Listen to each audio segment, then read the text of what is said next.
Senhor Luciano Huck, Vossa Senhoria promete, sob a palavra de honra, nos termos do artigo 203 do Código de Processo Penal, dizer a verdade do que souber lhe for perguntado? Senhor presidente, nós entendemos que, inclusive, o relator, quando da 51ª sessão dessa CPI, colocou o senhor Luciano Hang como investigado. Declarou que ele estava aqui como investigado. Então, nessa qualidade, ele comparece aqui e a orientação da defesa dele é que ele não tem que assinar esse documento, que esse documento é destinado, com todo o respeito, senhor senador, à testemunha.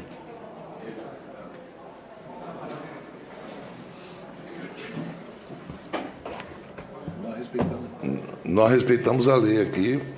Se o senhor Luciano Huck não quiser responder alguma pergunta que possa comprometê-lo, lógico que ele tem o direito de se calar. Agora, relacionado a outras questões, nós já temos pareceres dados pelo Supremo Tribunal Federal em relação ao comportamento do depoente, seja ele investigado ou seja ele testemunha, ok? Presidente, se Vossa Excelência me permite, pois não? Meus cumprimentos à douta defesa, ao senhor Luciano Hang, mas a douta defesa assiste razão. Ao passo que essa comissão parlamentar de inquérito, por decisão do relator e abalizado pelo plenário, inclui o senhor Luciano Hang na condição de investigado, ele não tem, nos termos do Código de Processo Penal, a obrigatoriedade do compromisso dos termos do artigo 202. Nesse caso... Ou seja, presidente, específico... ele pode mentir tranquilamente. Não. Senadora mente, por que ele não pode mentir? Oi? Não, foi o senador Flávio que falou. Não, é só para ficar claro isso. Não, foi só uma provocação, mas não, eu acho que vamos começar os trabalhos. É que se criou uma expectativa. Vamos começar bem. Vamos começar bem para a gente dizer, senadora Elisiane, nós saberemos o momento certo e Vossa Excelência principalmente. Inclusive era bom até ele entregar a chavinha, presidente, da algema que ele divulgou nas redes sociais. Eu vou passar a palavra.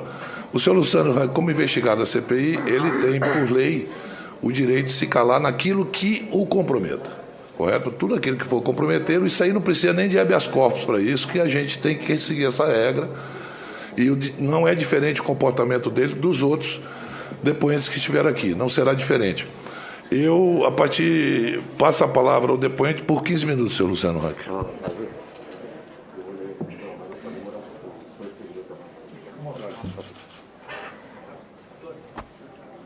Bom dia a todos os brasileiros e a todos os presentes. Antes de começar, eu gostaria de ser solidário às famílias das vítimas da Covid-19, da qual eu faço parte. Eu perdi muitos amigos queridos e também a minha mãe para esta terrível doença. Por isso, sei o quanto é dolorosa cada perda. Aos profissionais da saúde, quero fazer um agradecimento pelo árduo trabalho e, principalmente, pela dedicação em salvar vidas. Meu nome foi mencionado nessa CPI diversas vezes, muitas delas de forma desrespeitosa. Eu não pedi habeas corpus, é muito importante, embora os meus advogados dissessem para pedir. E venho aqui de coração aberto esclarecer qualquer questão, porque nada devo, não fiz nada de errado e a CPI não tem prova alguma contra mim. Afirmo que disponho de todo o tempo do mundo para ouvi-los e gostaria de ter também todo o tempo para responder com tranquilidade cada questionamento que me fizerem. Lembrem-se, gentileza gera gentileza, respeito gera respeito. Podemos fazer hoje aqui a melhor sessão da CPI da Covid. Hoje estou aqui sozinho, mas com Deus e milhões de brasileiros ao meu lado, do lado da verdade. Antes de ir aos fatos, quero falar um pouco de mim e da minha história. Nasci em uma cidade pobre, em uma família pobre, em Brusque, uma pequena cidade do interior de Santa Catarina. Meus pais Luiz e Regina, eram operários e trabalhavam na fábrica de tecidos Carlos Renault por mais de 40 anos, até eu conseguir dar uma vida melhor a eles. Tenho dislexia, um transtorno que dificulta o aprendizado. Sofri muito na infância para aprender a ler e escrever. Me alfabetizei com muita dificuldade. Somente aos 12 anos, depois de muito insistir e treinar a leitura em revistas e gibi, que consegui ler. Me lembro como se fosse hoje que meus avós moravam em uma casa tomada por cupins. Meu maior medo era que meus pais não tivessem uma casa segura para viver na velhice. Foi isso que me motivou a trabalhar desde cedo. Graças a Deus, eu consegui realizar o sonho de dar uma vida digna a quem eu mais honrei nessa vida, meu pai e minha mãe. Imaginem o quanto é duro para mim ver a morte da minha mãe sendo usada politicamente de forma tão vil, baixa e desrespeitosa. Por isso, não aceito qualquer desrespeito à memória da minha mãe. Tenho a consciência tranquila de que, como filho, sempre fiz o melhor por ela. Eu comecei a trabalhar ainda criança, vendendo bolachas na escola. Meu primeiro emprego com carteira assinada foi como operário, na mesma fábrica em que os meus pais trabalharam. E que anos depois, eu tive a honra de comprar. Comecei de baixo, indo trabalhar com sapatos furados, mas sempre acreditei no impossível. Sou um vendedor, um simples e puro comerciante. Um comerciante. Não sou um empreendedor, um empresário, sou um comerciante, um vendedor. Em 1986, com apenas 23 anos de idade, tive a coragem de largar a estabilidade de meu emprego para construir um grande sonho, a Van. Comecei pequeno, com pouco dinheiro, apenas um colaborador e uma loja de 35 metros quadrados, vendendo um produto, tecidos. Como a grande maioria de nosso povo, eu não tive uma vida fácil. Trabalhei muito, dias e noites, debaixo de sol e chuva, de segunda a segunda, para construir a empresa e tudo o que temos hoje. Não foi de graça. Fomos investindo e crescendo ano após ano, até a Van se tornar o que é hoje. Agora, convido a todos a assistirem um breve vídeo para entender um pouco mais da Van, da força e da energia da nossa equipe, porque as pessoas precisam entender o porquê que nós estamos crescendo, investindo no nosso país. Nós trabalhamos muito o nosso colaborador. Humildade, simplicidade, comprometimento. Eu gostaria que passasse. Vou pedir para o presidente. Senhor presidente, podemos expor um vídeo que foi apresentado? É 1 minuto. Só tem um fato aqui, senhor Luciano Huck, que eu quero aqui, antes de passar a palavra aos senadores que vão querer, essa CPI, eu pessoalmente e muitos senadores aqui, nunca usaram o nome da sua genitora politicamente. A primeira pessoa a falar que se tivesse dado os medicamentos, tratamento precoce, ela poderia ter salvo, foi o senhor que falou sobre ela, em rede social. Não foi a CPI que trouxe isso aqui. O senhor tem que se lembrar que quem se falou isso foi o senhor, para não confundir quem está nos vendo agora, achando que nós usamos o nome da sua mãe. Eu também já perdi minha mãe, já perdi meu pai, perdi um irmão 10 anos mais novo nessa Covid em janeiro desse ano em Manaus.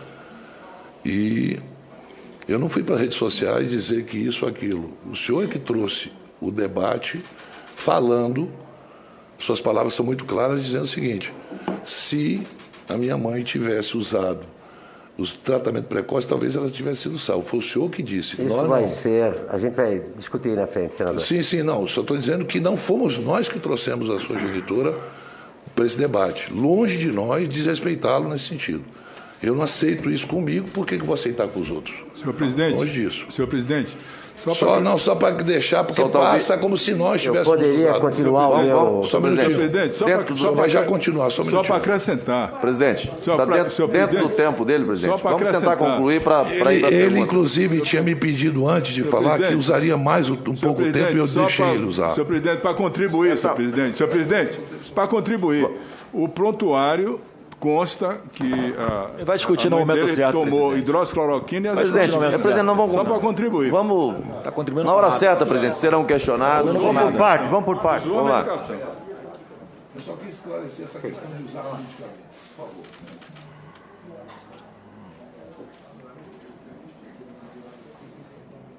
É 1 minuto. 1 minuto. É 1 minuto.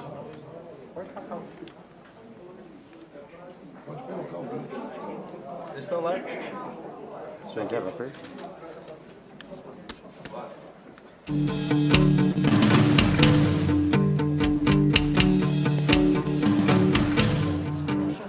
Senhor presidente. Vamos fazer deste um ano. Senhor presidente, com todo respeito, é uma propaganda da empresa do depoente. A chama de um campeão. Vamos cantar pra encantar todo mundo, mostrar a força do conjunto no coração. Pois só a gente tem um manto e a alma verde e amarela. E só a gente sabe como emocionar cantando o grito de guerra. Determinação, a Havan é do Brasil, a loja que honra a bandeira. Senhor presidente, com todo respeito, isso é propaganda da empresa. Ele está usando máscara da empresa. O princípio é da impessoalidade. Respeita a memória do ponto. Ok. Presidente, vamos focar no objeto da CPI. Palavra, só um minutinho. Por favor. Tenho a certeza de que essa história de sucesso não foi construída da noite para o dia, e sim ao longo de 35 anos de muito trabalho, ao lado de uma grande equipe, enfrentando adversidades e burocracias de todo tamanho. Para empreender no Brasil é preciso ser um verdadeiro herói. Até o final do ano, a Havan terá 168 megalojas em 20 estados brasileiros, com um faturamento aproximado de 14 bilhões e um lucro líquido de 1,3 bilhões.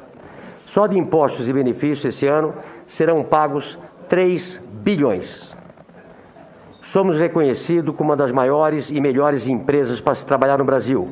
Geramos 22 mil empregos diretos e 120 mil empregos indiretos.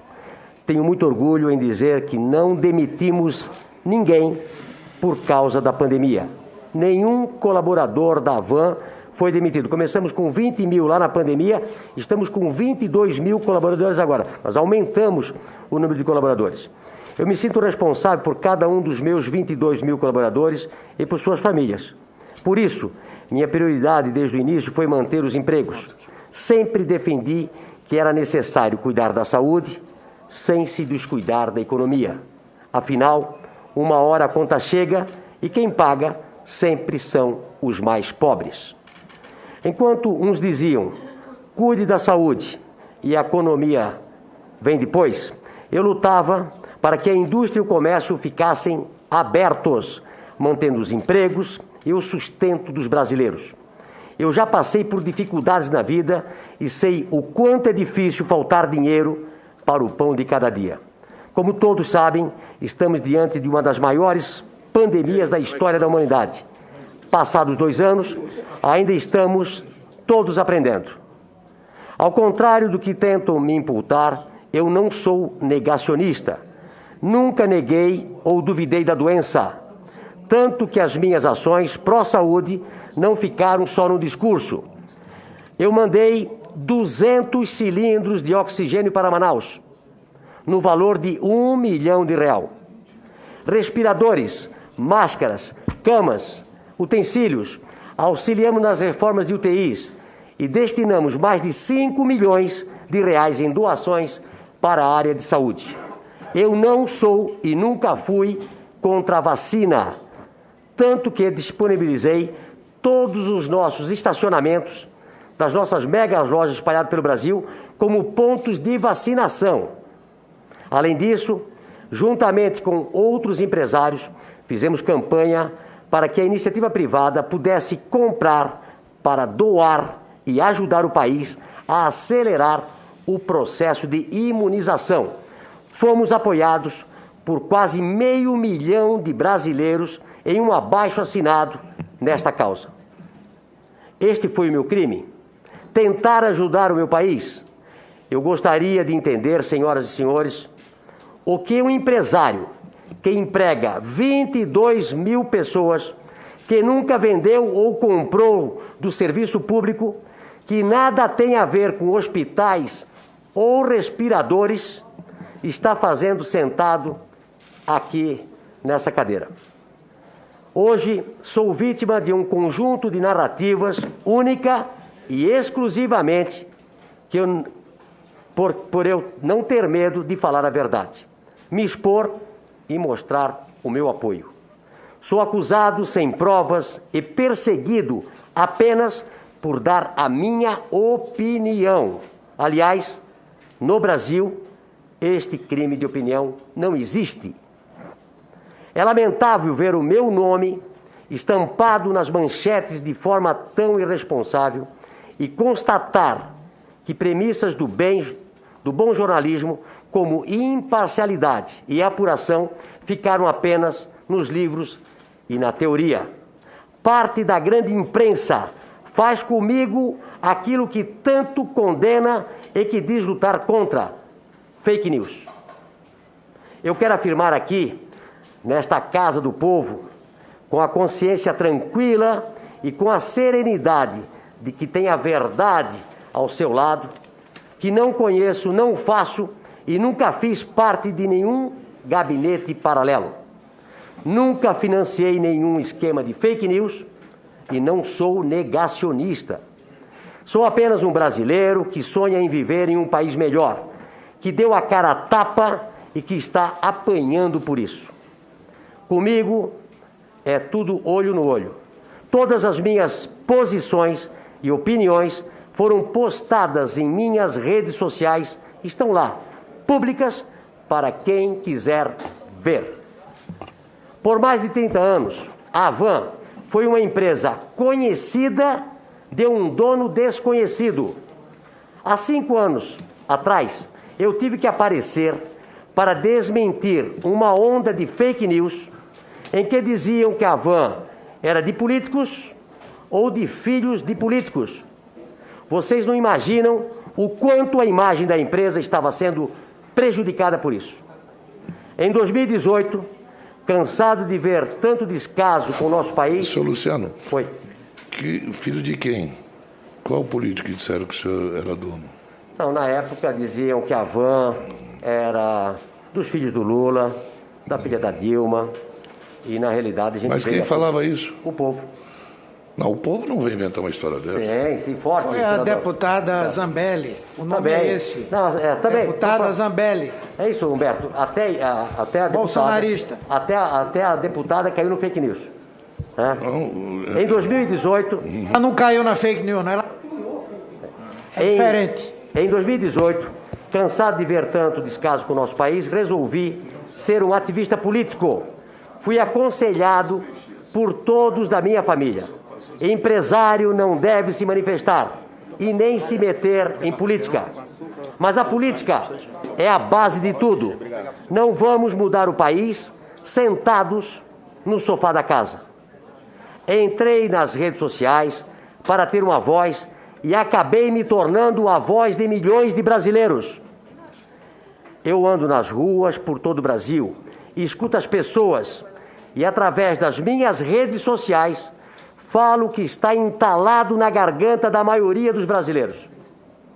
Quero falar aos meus seguidores, aos milhões de brasileiros que me acompanham diariamente. Eu não me arrependo de ter dado a cara a tapa. Eu estou com vocês. Vou continuar usando minhas redes sociais para postar conteúdos motivacionais de empreendedorismo e também de política. Como qualquer outro brasileiro, resguardado pela nossa Constituição e nossa democracia, tenho direito à opinião e não abro mão da minha liberdade de expressão. Peço aos empresários, comerciantes, homens e mulheres de bem deste país que nunca se deixem amedrontar. Como disse Martin Luther King, o que mais me preocupa não é o grito do mal, é o grito dos maus, mas o silêncio dos bons. Por fim, quero compartilhar com vocês o que minha esposa Andréia me disse quando eu estava saindo de casa. Eles podem te maltratar, atacar tua honra e tentar destruir sua reputação. A verdade está com você. Então, mostre quem você é e tudo que você fez pelo Brasil e pelos brasileiros. Não saia de lá como um covarde, coisa que você nunca foi. E assim que vou encarar minha participação nesta CPI, pronto para responder qualquer pergunta, com muito respeito, de cabeça erguida e peito aberto.